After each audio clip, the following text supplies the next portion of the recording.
Menteri Luar Negeri Rusia, Sergei Lavrov, mengingatkan bahwa Amerika Serikat dan Rusia kini sangat dekat untuk terlibat dalam konflik militer langsung. Apakah ini berarti kita sedang berada di ambang perang besar? Lavrov menjelaskan bahwa konflik di Timur Tengah hanya dapat diselesaikan dengan menghentikan kekerasan dan menciptakan kondisi untuk pembentukan negara Palestina yang merdeka. Tapi, apakah itu mungkin terjadi dalam waktu dekat? Ketika ditanya tentang pemilihan Presiden AS minggu depan, Lavrov mengatakan hasilnya tidak akan banyak berpengaruh bagi Rusia. Tapi, bagaimana jika Trump atau Harris terpilih sebagai Presiden AS? Apakah itu akan berdampak pada hubungan AS-Rusia? Lavrov juga mengatakan bahwa Rusia tidak punya preferensi dalam pemilihan Presiden AS. Tapi, apakah itu berarti Rusia tidak peduli dengan hasil pemilihan? Di sisi lain, Elon Musk, pendiri SpaceX, disebut-sebut akrab dengan Presiden Rusia, Vladimir Putin. Apakah hubungan mereka berbahaya bagi keamanan nasional AS? Administrator NASA, Bill Nelson, menyerukan penyelidikan atas laporan Wall Street Journal bahwa Musk dan Putin melakukan kontak rutin sejak akhir tahun 2022. Tapi, apakah itu benar-benar terjadi? Laporan itu juga menyebutkan bahwa Musk membahas topik pribadi, bisnis, dan geopolitik dengan Putin.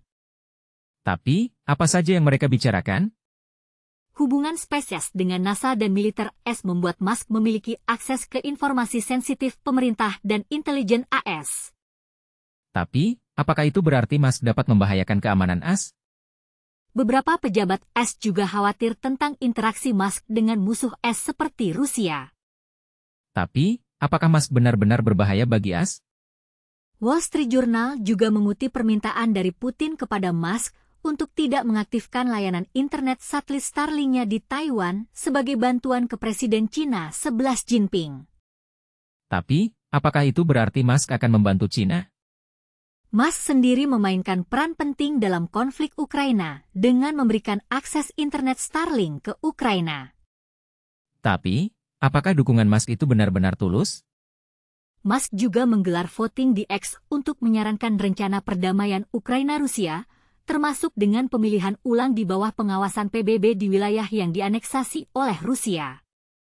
Tapi, apakah rencana itu akan berhasil? Setelah Presiden Ukraina Volodymyr Zelensky mempertanyakan preferensi Musk dalam perang, pengusaha teknologi tersebut menjawab ia masih sangat mendukung Ukraina tapi takut eskalasi besar-besaran.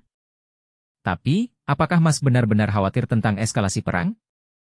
Intelijen Ukraina juga mengklaim komunikasi satelit Starlink digunakan pasukan Rusia di area yang diduduki. Tapi, apakah itu benar-benar terjadi?